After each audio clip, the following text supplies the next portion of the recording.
Believe it or not, Seahawks training camp is just around the corner, 12 days away. What can we expect to see on the offensive side of the football? It's bold prediction time here on Blue Friday on Locked On Seahawks.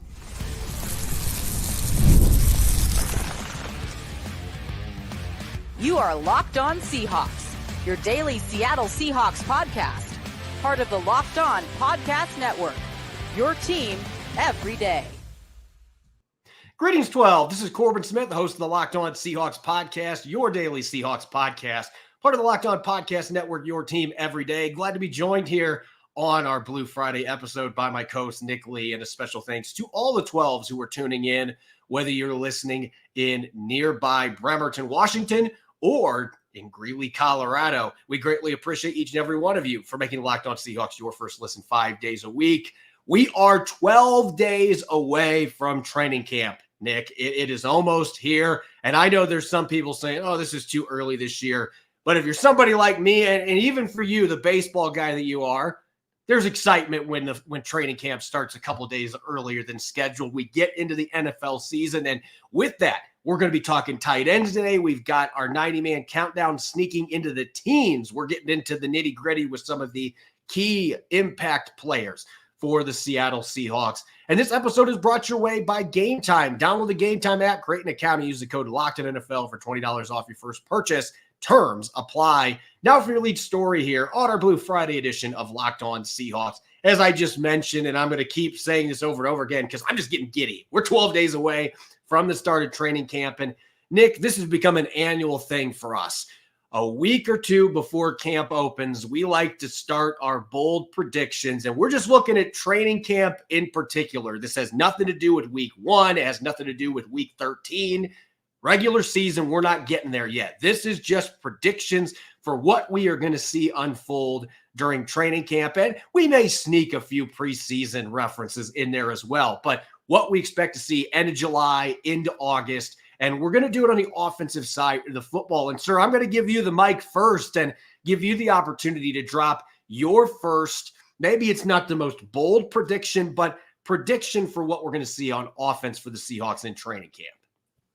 Well, there's that old trope, best shape of his life. And if I were going to, think of candidates for that trope this year, I'm going to go Charles Cross. And he's going to come in and excite people.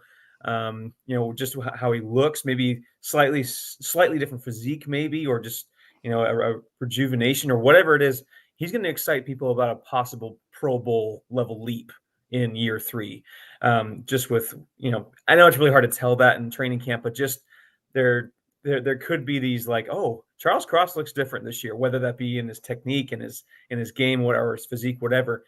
And just looking at his numbers, it's been a slow burn, obviously the first 2 years, but last year was a little better than his rookie year. And I think that maybe even this new coaching staff, we've vaunted this new coaching staff, especially in the offensive line and the offensive coaching staff. So I'm gonna go ahead and say that Charles Cross comes into camp and looks like he could make that leap, like a top 10 pick, like we expect. My first bold take wouldn't even have been on my list if Pete Carroll and Shane Waldron and all those coaches were still employed, because last year, Jake Bobo was the darling of Seahawks training camp, the more Bobo movement. And if the same coaching staff was here, you would think that he'd be in pretty darn good shape. But this is an all brand new coaching staff. And we're talking about a guy who isn't a burner by any sense of the word. He's not a great athlete for the receiver position. And you're going into year 2 with a bunch of really talented receivers ahead of you. And so I can speak for other beat reporters that I've talked to that have been, some of them have been borderline skeptical that Jake Bobo is going to make this football team. And I'm just going to say this right now. Not only is he going to make this football team, my prediction is he's going to be the darling of training camp again. I watched this kid get 2 touchdowns in mandatory minicamp. He's got arguably the best hands on this entire football team, and that's including Jackson Smith-Njigba and Tyler Lockett. Like, this guy catches everything that's thrown his direction. When the pads come on, he's going to endear himself more to this coaching staff with his blocking, his willingness to do the dirty work, special teams. And so I think Jake Bobo in year 2, he's going to have to replicate this effort, but I think he's already got a foot in the door here because he was really impressive in OTAs and minicamp. He was getting a ton of reps with the starting offense. Geno Smith has the utmost trust in him and throws the football to him a lot. So, yeah, he's receiver number 4, but I think he is going to solidify that roster spot. For any doubters out there, I think he's going to do it early in camp, and I think he's going to have a very strong camp in Ryan Grubb's offense. And kind of going the opposite side of the spectrum, and talk about going from a guy who made waves last year, who made an impact, who was on the field and made plays. Kenny McIntosh was fairly anonymous, and it's not his fault with the injury. I'm going to go with he's going to take a stranglehold. Yeah, that's the word I'm going to use there. A stranglehold on the third down, third string running back immediately. He's going to put those to bed. He's going to be healthy. He's going to look great. Some of that is the gap between McIntosh and guys like George Holani, Kobe Lewis, Ricky Person. There's a defined line there at Kenny McIntosh just after him for talent and just skill set. And I think he fits the mold. He fits the mold that you'd like in the third down back. And he didn't quite get the full opportunity last year. I think he's going to come in hungry and maybe a little ticked off about how last year went. And I think he's going to put those discussions to bed fairly early. And Kenny McIntosh will make this team and make an impact. My second prediction is one that if we were doing this 2 or 3 weeks ago, there's no way I would have went down this rabbit hole. But what we now know about Abraham Lucas, we continue to see very encouraging video, seeing him moving around, lifting without a brace. I've had some conversations with some well-informed people on Abraham Lucas's status, and this is my prediction. I think he is on the field by the third training camp practice. So maybe he starts in the PUP list, but he ain't going to be there very long. That's my bold prediction, is that he's going to be back on the field by the third practice, and there won't be setbacks. I think the Seahawks have played this the right way. They haven't rushed him back for OTAs or minicamp. They've made sure that he was ready to go. They're going to wean him back in. He isn't just going to get thrown into the fire, getting all the snaps the first team. But I am much more optimistic about Abraham Lucas, and this would be huge for the Seahawks offensive line and just their offense in general. If you can have a healthy, explosive, that was the biggest issue last year when Lucas played. He did not have the explosiveness of the line to knock people back. If you have a 100% healthy Abraham Lucas, that is a game changer for this offense. So not only do I think that he is going to avoid having a lengthy stay at all on the PUP list, I expect no setbacks with this. I think when he returns, they're going to wean him back in, and he's going to be ready to go, which would be a huge win for the Seahawks offense. Segueing into where our second segment will be, I'm excited about AJ Barner. I just like his makeup. I like his attitude. Everything I've read about him, quotes about him, quotes from him. I just like what I see. I think he's going to excite. So we'll go to the preseason game part of this for me. He's not going to catch 1 but 2 touchdowns in preseason games and excite people about the playmaking ability that you really didn't see at Michigan, but it wasn't really his fault. It's just kind of how it broke with the offense there. And I think that maybe remind people of a Will Dissly 2.0, where a guy who really didn't get to put on his full display his pass catching ability, his athleticism, because he was primarily a blocker in college, and still, while a quality blocker, will surprise people with his hands and his athleticism, and he'll get to put that on full display in a preseason game or two and make an impact there. I'm going to stay on the offensive line for my final prediction. And I was having a good time with Greg Bell yesterday on the show, and we were laughing about the right guard situation. It almost feels like an Abbott and Costello skit.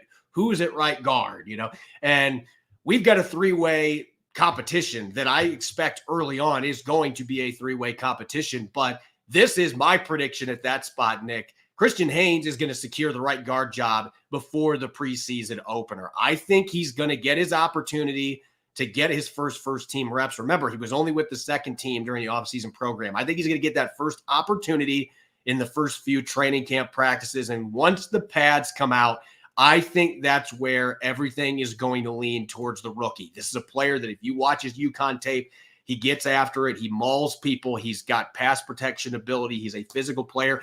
Those are things you can't quantify during OTAs and minicamp because there are no pads. They're not hitting guys. So I think when the pads come on, he is going to separate himself from the other two. And I'm even going to go as far as saying McLennan Curtis is the one that gives him the most competition, not Anthony Bradford. And I think that'll surprise some people. But I think Christian Haynes is going to lock this down. It's going to be similar to what Abe Lucas did at right tackle a few years ago to Jake Curhan, where by that first preseason game, it was his position to lose. I think Christian Haynes is going to do that at the right guard spot entering his rookie season. Up next, as Nick already mentioned, we're going to be talking some tight ends here, going to a new look position, a lot of new faces in Ryan Grubb's offense. We're going to be breaking that position group down in our latest training camp preview.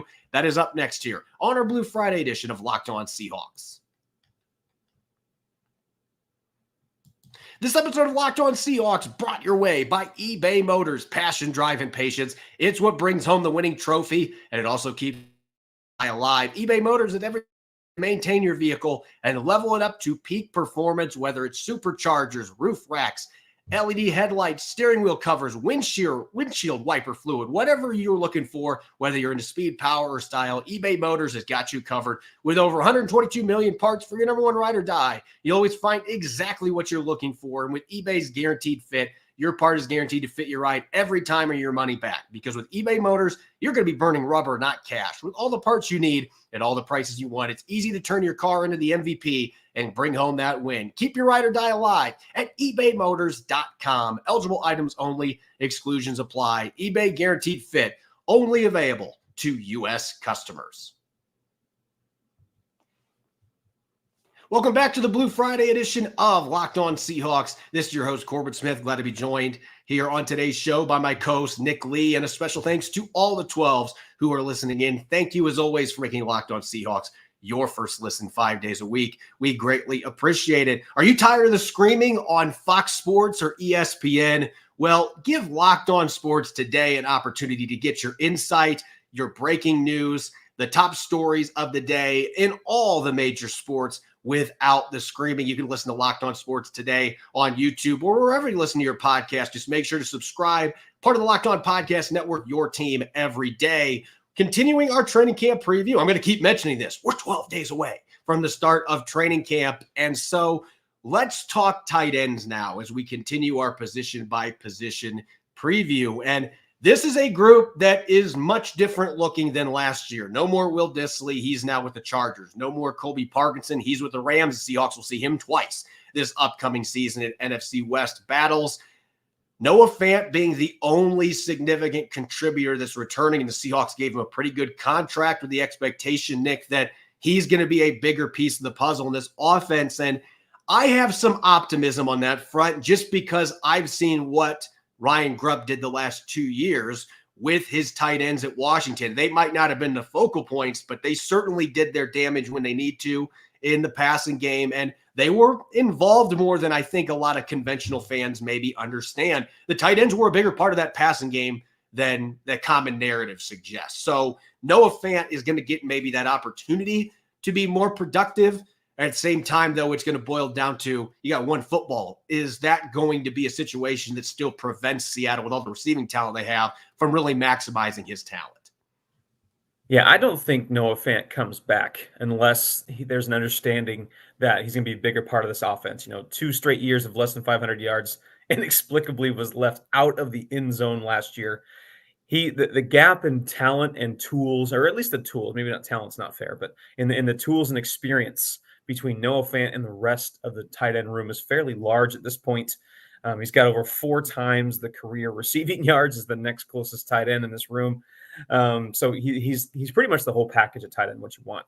Then Farrah Brown, of course, he was the top 12 run blocking tight end in football last year for the Patriots. I like what he brings as change of pace. It's not necessarily going to be, he's not going to blow you away with the receiver numbers, but he can be that 2 tight end set, run blocking kind of tight end.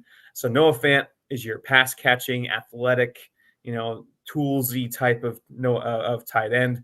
Farrah Brown more of the run blocking side. He can hold his own on the receiver end too. But a guy that I've already talked about, AJ Barner, the rookie, limited role as a pass catcher at Michigan, but with his blocking ability, what he was asked to do at Michigan, I could see him being in 2-3 tight end sets, goal line, maybe some exciting plays there. 82nd percentile for height, 93rd for wingspan. He's a big guy, but got some athleticism. So I would imagine those are the top 3 as far as tight ends go, and kind of going down the list. It feels like Tyler Mabry has been part of the team since the Obama administration. I mean, just I don't know why that feels that way, but it does.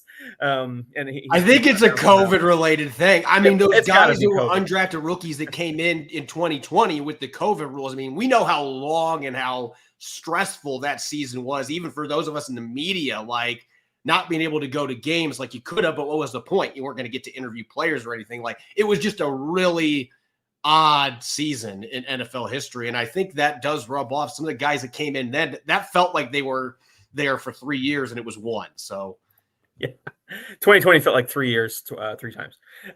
So just going down the list, but obviously, Noah Fant, the alpha in the room.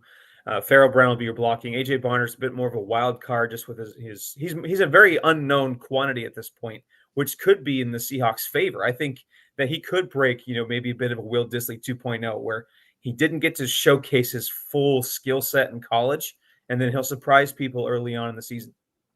Yeah, and Barner's got more athletic tools than what Will Dissly did coming into the NFL. I think stats, you a lot of times have to look for context, especially with college, because it's so, we have so many teams. You're talking 130 teams that are at the FBS level. And there's some stuff that teams do down there that doesn't work in the NFL, and personnel is used differently. And so Barner is really, I don't even know if I want to use the term wild card, because I feel like he's going to have to play some snaps for this offense with the tight end defections they had in this room. I expect he's going to play a lot of snaps in special teams. He was a really good special teams player. But when you watch the film of him catching passes, he was pretty fluid catching the ball and breaking tackles and getting some yards after the catch. He just didn't get many opportunities because Michigan, they typically just turned around and handed it off to their running backs. And why not? It worked extremely well for the national champions last year. But Barner was a big part of that too with his blocking. He is a player that I'm very intrigued by going into this process. And as you mentioned, Tyler Mabry, I've made this remark before, and I'm going to say it again just because I'm a huge Van Wilder fan. To me, he is the Van Wilder of the Seahawks practice squad. Like, he has been on their practice squad, as you said, since the Obama administration. And, maybe he does that again because now there's not rules limiting as far as how much experience a guy can have. And it's not like he's played in a lot of regular season games anyway.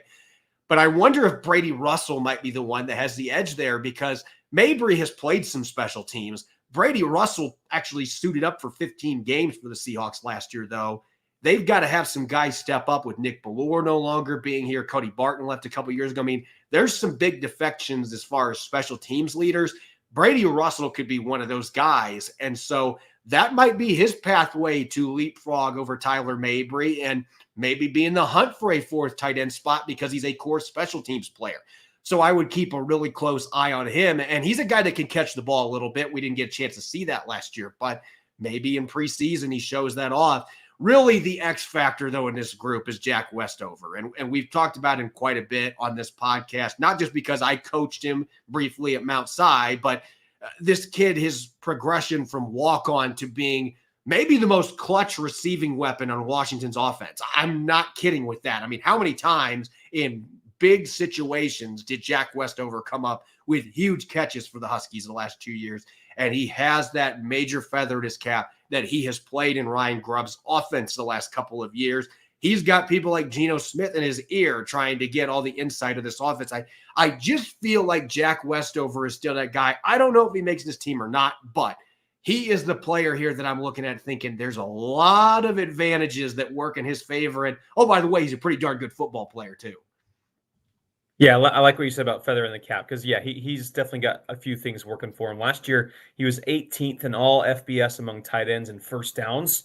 And think about all the all the weapons and all the targets that UW had at receiver, and he was still getting enough targets to be 18th in FBS among tight ends and first downs. So he like you said, clutch, I think is a good way to put it. So Brady Russell, I think if you can cut your teeth in special teams and play that kind of role, there's always a place for a guy like that on the roster. So this is a very intriguing group as a whole because you have so many newcomers, so many, we don't want to throw the term wild card too much, but just unknown quantities in AJ Barner. What do you get there? Pharaoh Brown, maybe he hasn't shown his full skill set yet. We don't quite know, but he's going to be more the blocking, first tight end. And Jack Westover, I think, is going to be really fun to watch. He's another guy that I'm going to be watching. Him and AJ Barner in the preseason. Talk about preseason games and maybe making some plays there. That could be a really fun, mini battle, so to speak, between those two. I know that they're not maybe going to fight for one roster spot or anything, just the ability and the impact they had in college in different ways going to preseason. So this is going to be and it's also a fun position to watch because in the preseason you don't need to rely on the Pro Football Focus grades coming out. You can see on the field they're catching passes, they're getting yards, they're getting touchdowns. And that in of itself will be a fun watch as the preseason progresses. Yeah, and I also think it's really interesting. And I asked AJ Barner about this at rookie minicamp a few months ago.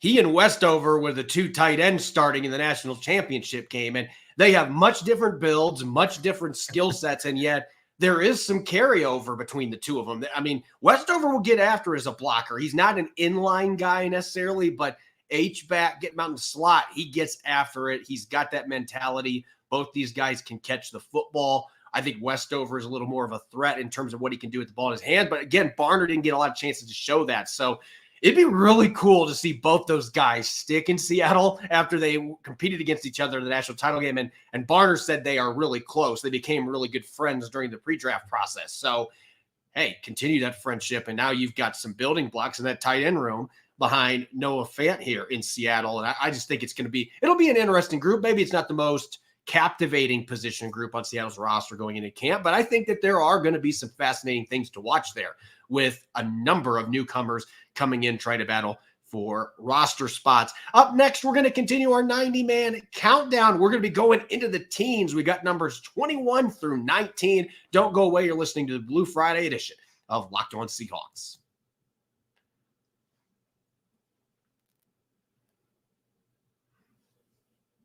Welcome back to the Blue Friday edition of Locked On Seahawks. This is your host, Corbin Smith. Glad to be joined for today's show by my co-host, Nick Lee. And a special thanks to all the 12s who are tuning in. And as always, thank you for making Locked On Seahawks your first listen 5 days a week. We greatly appreciate it. Let's get to our 90-man countdown. And Nick, we're getting down to the nitty-gritty now. We're going to be going into the teens today.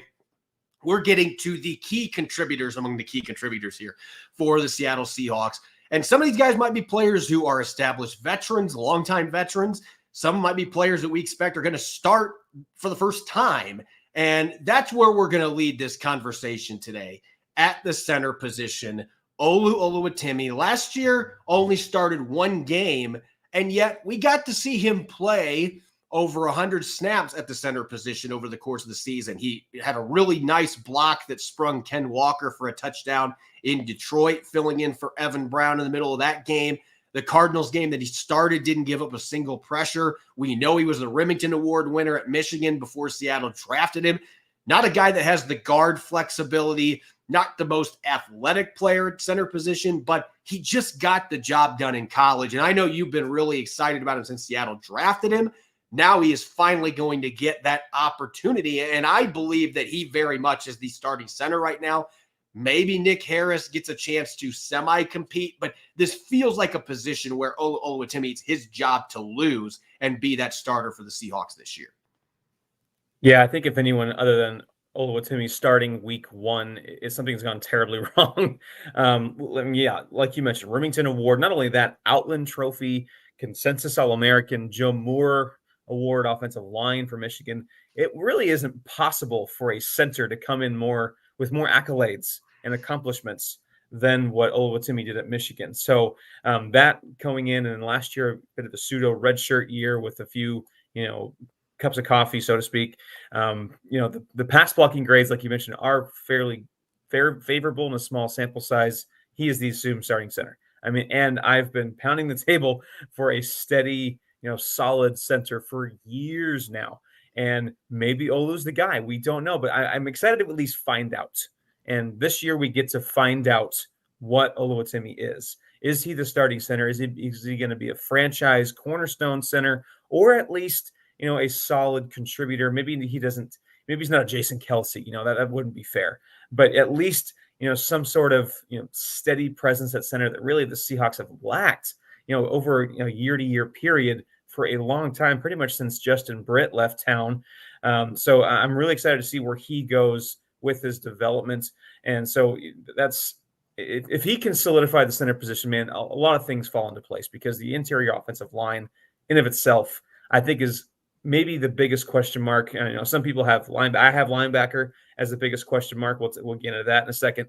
But interior line is right up there too, with as far as question marks go. And Olu Oluwatimi can do a lot to answer those questions. And maybe this just shows you how low the bar really is right now. The Seahawks have started 9 different centers over the last 9 years. I mean, they have just been playing musical chairs at that position. They have not been able to find. I mean, Justin Britt started a handful of years after Max Unger was traded, but then ever since then, and it's not like Britt. I mean, he was a solid starter, but nothing special. It's not like the Seahawks have, been able to find anybody that they can count on that can start. I mean, they've had 4 starters in 5 years. They've had other guys that have played the position in that time. So really, this is the low bar we're at. Can you be a starter who can start for us 2 or 3 years in a row, so we don't have to keep playing this musical chairs game at center? Now, I think he can be better than that. I believe very much that he can be a really solid starter, if not a Pro Bowl caliber starter. I think he's got that kind of ability. He's with a coach that I think is going to mesh with him well, because Scott Huff is a technique and fundamentals oriented coach. And I just feel like that's a big part of Oluwatimi's game. So I think those two are going to connect really well. I've got high expectations for him. Nick Harris has played for Scott Huff previously at Washington, so maybe there ends up being more of a competition there than I'm believing there's going to be. But I really think this is what the Seahawks want. They want Oluwatimi to win this job. And so he's going to be the number 1 guy out of the gate. And it's up to him to make sure that he holds on to that and continues to improve. And that's what the Seahawks are going to be hoping for. Now, you mentioned the linebacker position, and it's really interesting because some of the guests that we've had here on the show, I mean, we had Lofa Tatupu on here a week and a half ago, and he was raving about Jerome Baker. And so I went back and watched some tape on Jerome Baker. Not that I had seen him play before. I watched him play at Ohio State. He was a guy I thought Seattle might draft back in 2018, because he did a lot of things that the Seahawks valued at linebacker. He was athletic, sideline to sideline, had blitzing ability, could drop back in coverage, had a hard-nosed playing style. But I guess in the NFL, I didn't realize just how hard-nosed that is. This guy will take on blocks, and he plays much bigger than what he is. So I have some excitement about seeing a healthy Jerome Baker on the field at middle linebacker and bringing stability to that position, especially because, and this is not a knock on Bobby Wagner, but at this stage of his career, Bobby Wagner is not the athlete he once was. Jerome Baker can fly. This guy can move all over the field, sideline to sideline. That's why he's got 22.5 sacks too. He's really difficult for linemen to get hands on when he flies from his linebacker spot on the blitz. He times it well. He really checks off so many boxes in this defense. But of course, the real issue here is the health, because with him being 6'2" or 6'3", 225, and I've made this joke a few times this week, but he's a couple Big Macs away maybe from being 230. I mean, he is not a big linebacker, but I think that physical style at his size, you're starting to see him wear down a little bit. There's been some injuries the last couple of years. He was on injured reserve end of last year. He's missed all the offseason program. So the durability and availability factor is really the big question mark for me when it comes to Jerome Baker. If he's healthy, I very much believe that he's going to be a solid starter for the Seahawks, because he was for 6 years for the Miami Dolphins. It's all about staying healthy, though, with him. Yeah, any reservations I have about the linebacker room, especially circling Jerome Baker, is his availability, is his health. His ability is unquestioned. I think he's a really, really good linebacker. He's athletic, like you mentioned. You kind of went through the tools and the skill set there. Plays downhill. He's played 16-plus games in 3 different seasons, all 3 times 100-plus tackles. Problem is he's also missed some time in the other seasons, and he hasn't been able to stay healthy. But he's got the pass rushing ability. He's a dual threat, linebacker. He can get in coverage. He can rush the passer. He's good at, and he's pretty much your all-around linebacker that you'd like in this day and age. He had 31 pressures in 2021 when he was able to play, a fuller season there. And I think he had like 5.5 or 6 sacks as well, and 11 pressures last year. in a more limited, sense with sample size with health. So he's got really all the traits you want in a linebacker. It's just about health with him. And I'm higher on him than I am Terrell Dodson. He's got that proven track record. It's just if he's healthy week one and he plays the whole season, I think the Seahawks are going to have a pretty darn decent linebacker room with maybe Therese Knight and Terrell Dodson on the other side. But Jerome Baker, if he's healthy, he definitely won't be the problem, is what I'm trying to say. He won't be the problem at linebacker if he's healthy. The last player we've got here, now that we go into the teens at number 19, is a player the Seahawks fans are very familiar with. And what a rejuvenation season that Jarran Reed had last year. The second most sacks that he's had in a season, had 7 of them for the Seahawks last year. He had double-digit tackles for loss, double-digit quarterback hits. Jarran Reed, to me, was the most consistent defensive player on Seattle's roster all of last year. I mean, Devin Witherspoon had his rookie moments at times, as great as he was. Jarran Reed, though, was just rock solid from week 1 all the way to week 17. I can't say 18 because he didn't play in the season finale against the Cardinals, but he played in every other game. He's been a very durable player throughout his career, no matter where he's played. And just how much he's matured, because we know about the suspension earlier in his career, and there were some questions coming out of Alabama, and now he is an undisputed leader on this football team. And he's especially going to take the mantle even further with Bobby Wagner and Quandre Diggs now gone. And I think he is another player who, the fact that he has moved around so much in his career, he's played a lot of big end, he's played 3 tech. The guy can play nose tackle at a really high level, even though he's smaller for that position. Those are the kind of guys that Mike Macdonald has thrived with at Michigan and Baltimore. Those very versatile defensive linemen that have pass rushing ability, that have that dog in them. Jarran Reed is that junkyard dog, and he's going to be able to teach Byron Murphy that here right out of the gate. Now, could he end up losing some snaps to Murphy as the season progresses because Murphy's just a stud and he's got talent through the roof? Absolutely. But Jarran Reed is going to be a crucial piece of this defensive line. There's so much talk about Leonard Williams and Byron Murphy II. Jarran Reed is a darn good football player, and he showed last year that he's still got plenty of juice left in the tank. I'm excited to see him in this scheme where Mike Macdonald can take advantage of that versatility that he brings to the table. Yeah, he had tied for the second most pressures on the Seahawks last year, and he had the most, quote, stops per Pro Football Focus, which is, a failure of the offense because of you. Amongst the defensive linemen, he had the most last year. And that was the most pressures he had since his double-digit sack year in 2018. Second most tackles for loss in his career, all while kind of, sliding a bit more on the interior, playing a bit more 1-tech, 3-tech, certainly 1-tech more than he did before, and just showing that versatility. And I do like that, in a weird way, he's kind of been around the block a little bit and for better or for worse. And I think that does kind of give him an edge as a leader because he's been there. He's been in some dark spots, maybe in his college career going up, and he kind of had to take a road less traveled to the NFL. And I think that could be to his benefit as a leader now in the locker room with. And that defensive line is going to have some personalities. It's going to have some dogs. Talk about junkyard dogs. I think that whole defensive line could fit that mold. But Jarran Reed, I think, has just been what a renaissance in his second stint with the Seahawks. It's been really cool to see kind of him circle back. And just forgive me for it's like, going back to a place where you were younger and you come and you see those people again years and years later. And they're like, you're changed. You're so different. You're older now. You're grown up. That's kind of how I feel about Jarran Reed. He's all grown up now in a great way. And I really hope that he has that continue that season he had last year, continues it into next year and this coming fall, especially as a leader. And the thing about defensive linemen, particularly interior defensive linemen, these guys can play a really high level into their mid-30s. And we've seen the Seahawks throughout the Pete Carroll era, at least, where guys like Tony McDaniel and they brought in Kevin Williams in 2014, and he was in his mid-30s and played at a really high level for them in a rotational role. So Jarran Reed could have a lot of good football left in him. And I think that this system is really going to maximize the great football that he's got left. So contract year, there's going to be some things at stake. Is he going to be able to earn himself another contract, stay in Seattle?